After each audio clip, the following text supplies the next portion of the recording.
a tragédia do Bolsonaro é que ele conseguiu transformar 10 a 15% de pessoas autoritárias numa vitória presidencial. Essa é a tragédia do governo Bolsonaro, porque nesse momento você tem duas tarefas. Primeiro, você tem que derrotar eleitoralmente o Bolsonaro, e depois você tem que derrotar politicamente, em sentido mais amplo, isolando a extrema-direita. E para isso você vai precisar de uma direita que seja uma direita democrática, certo? Que precisa. Esse é o problema da direita, eles têm que resolver lá entre eles. Como é que eles vão fazer? Qual direita é essa? O PSDB? Então, o PSDB acabou. Hoje não existe. Hoje não existe essa hoje nova não existe. Hoje ela está totalmente minoritária, hegemonizada pela extrema-direita. Basta ver as intenções de voto da candidata Simone Tebet, que deveria representar essa direita democrática. Então, é necessário que isso aconteça e que tenha um esforço conjunto da direita democrática com a esquerda para isolar a extrema-direita. Agora, o fato de Bolsonaro ser derrotado eleitoralmente não resolve o problema, porque o bolsonarismo vai continuar. A organização é muito grande, tem capilaridade, mobilização, engajamentos, tudo isso. Certo? Então vai continuar. Agora, pública, né? Não vai ter a máquina pública na mão. Isso, então, a gente não deve subestimar o tipo de alívio que vai provocar para o debate público não ter uma pessoa que não discute tudo o que realmente importa.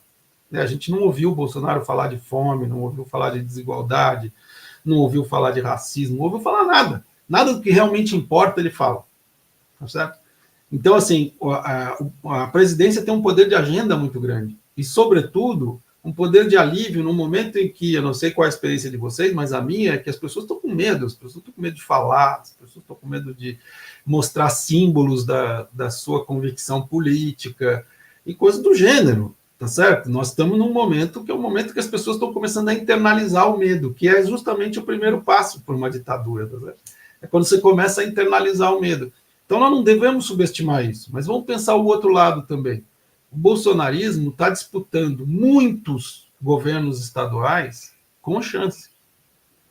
Então, assim, mesmo que ele seja derrotado na eleição presidencial, todo esse conjunto de trastes que ele colocou no governo, que estão apoiando esse projeto autoritário, eles vão encontrar guarida em governos estaduais. Então, quer dizer, ele não vai ter a máquina federal, mas pode ser que ele tenha várias máquinas estaduais para colocar. A Nath tem uma pergunta nesse sentido tá. Para você. Exatamente. Porque, nesse momento, a nossa concentração está muito focada no Congresso, no presidente. Acho que até um pouco os senadores ali de lado, mas essa questão do bolsonarismo que você traz, né, enquanto um grupo que funciona para além da presença física do Bolsonaro, quer ele seja reeleito ou não, é algo que me deixou em dúvida a sua visão sobre como ficam os governos estaduais ou possivelmente as prefeituras, né, se a gente já entra aí no mérito do orçamento secreto, qual é a sua visão sobre a capilaridade do bolsonarismo? Olha, Nath, é o seguinte, os estudos que eu li sobre isso, por exemplo, do 7 de setembro de 2021, né, que é uma coisa que a gente já tem uma distância para ver, é que chegou no Brasil inteiro, teve altíssimo grau de engajamento, teve financiamento, teve a presença de mídia local, regional, engajada. Tá? Então, assim, é organizado. Só que é organizado de um jeito que a gente não está acostumado, porque é essa organização digital. A gente não está acostumado, não tem a hierarquia partidária, você vai falar com a cúpula, não é assim que funciona. É um outro jeito de funcionar, e que eu chamo do partido digital bolsonarista, que justamente não é um partido oficial, né? E é mais perigoso por isso, porque pode hackear qualquer partido oficial. Não precisa ter um partido seu. As pessoas falam assim, o Bolsonaro nem um partido conseguiu criar. Mas quem falou que ele queria criar um? Assim, sabe, ele pode dizer assim, eu sou tão antissistema que nem partido eu tenho. Eu não sei se vocês conhecem um presidente que passou 2 anos no exercício do mandato sem partido. Foi o que ele fez.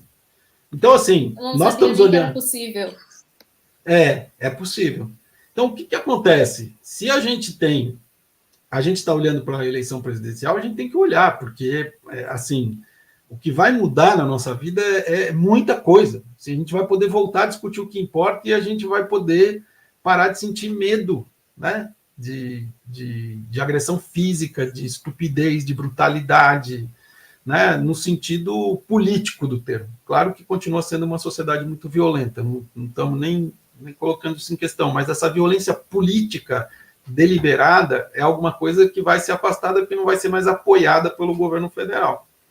Agora, afastando isso, nós temos que prestar atenção no resto, porque nós não estamos prestando atenção o suficiente, eu digo. E se tiver segundo turno para a eleição presidencial, a gente vai continuar não prestando atenção nas eleições estaduais. O bolsonarismo tem chance, gente, em muito, muito lugar. Então, assim, isso é vital para a sobrevivência do bolsonarismo, ter máquinas estaduais. E a gente precisa prestar muita atenção. Eu sei que a energia das pessoas, que a gente tem uma energia limitada, uma capacidade de trabalho limitada, mas a gente tem que prestar atenção em todas as eleições. A gente não pode achar que a eleição estadual é menor, que a eleição para o Congresso é menor e que só a eleição presidencial conta, entende? Claro. Precisamos prestar atenção, porque tem um futuro se o Bolsonaro for derrotado. E a gente precisa cuidar dele agora, porque... Para não virar um novo PMDB, né, professor? Porque quando você fala isso, eu me lembro do PMDB, né? O PMDB não precisava ser presidente, mas ele era mais poder, ninguém não governava sem ele. Mas eu espero que esse modelo não seja mais reproduzido. Nath. Esse negócio que eu chamo de PMDBismo aí. Tá na hora, Nath, de... Não acabou, ainda não acabou. Não, eu estou perguntando que quando fala PMDB, parece que acontece alguma coisa, né? Ah, sim, então... caiu a live. Caiu a live. Vamos